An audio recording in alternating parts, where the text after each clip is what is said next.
ಕುಂಜ ಬಂದೈತೆ ಅಂಗಳದಲ್ಲಿ ಆಡಿ ಹಾಡಿ ಕೂಗುತ್ತಾಗವ್ವ, ನಮ್ಮ ಅಂಗಳದಲ್ಲಿ ಆಡಿ ಹಾಡಿ ಕೂಗುತ್ತಾಗವ್ವ. ದಿನೇಶ್ ಅಂತ ಮೇಗ್ಲು ಬಿದ್ದಿದ್ದಾನೆ, ಅವನ್ಗೆ ನೋಡ್ಲಿಕ್ಕೆ ಅಸಹಾಯಕನ ಕಾಣ್ತಾನೆ. ನೀವ್ಯಾಕೆ ಎಲ್ಲಿದ್ದೀರಿ? ನಿಮ್ ಮನೆಯವರೆಲ್ಲ ಎಲ್ಲಿ? ಅವ್ರೇನಾದ್ರೂ ನಿನ್ ಕಾಲ್ ನೋಡಿದ್ರೆ ಊಟ ಮಾಡದೆ ಹೋಗ್ತಾರೆ ಅಷ್ಟೇ.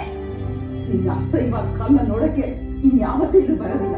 ದೇವ್ರು ಏನೇ ಕೊಟ್ರು ಸ್ವೀಕಾರ ಮಾಡಬೇಕು, ಬೇಡ ಅಂತ ಮಾತ್ರ ಹೇಳ್ಬಾರ್ದು. ಅದನ್ನು ಎಷ್ಟು ಕಡೆಗಣನೆ ಮಾಡುವಂತಹ ರೀತಿಯಲ್ಲಿ ನೋಡಿಕೊಳ್ತದೆ ಎನ್ನುವಂಥದ್ದು, ಅದನ್ನ ಸಾರುವಂತಹ ಚಿತ್ರ.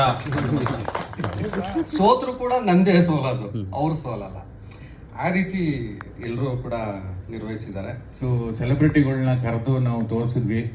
ನಾಗೇಂದ್ರ ಪ್ರಸಾದ್ ಅವರಾಗಿರ್ಬೋದು, ಒಂದಷ್ಟು ಜನ ಕರೆದು ತೋರಿಸಿದ್ವಿ. ಅವರೆಲ್ಲ ತುಂಬಾ ಇಷ್ಟಪಟ್ಟರು. ಈಗ ಫಿಲಮ್ ಫೆಸ್ಟಿವಲ್ ಮೈಸೂರಲ್ಲಿ ಒಂದು ಸೋಷಿಯಲ್ ಕಾಸ್ ಇದ್ದೇ ಇರುತ್ತೆ, ಒಂದು ಒಳ್ಳೆ ಉದ್ದೇಶ ಇಟ್ಕೊಂಡೇ ಮಾಡ್ತಾರೆ. ಈ ಥರ ಸಿನಿಮಾಗಳನ್ನ ನೋಡಿ ಗೆಲ್ಸಿದ್ರೆ ಈ ಥರ ಇನ್ನೂ ಸುಮಾರು ಸಿನಿಮಾಗಳು ಮಾಡೋಕ್ಕೆ ಉತ್ತೇಜನ ಆಗುತ್ತೆ ಅಂತ ಈ ಮೂಲಕ ಕೇಳ್ಕೊಂತೀನಿ. Thank you so much. Please to channel my ಸಕ್ಕರ್ ಪಾರ.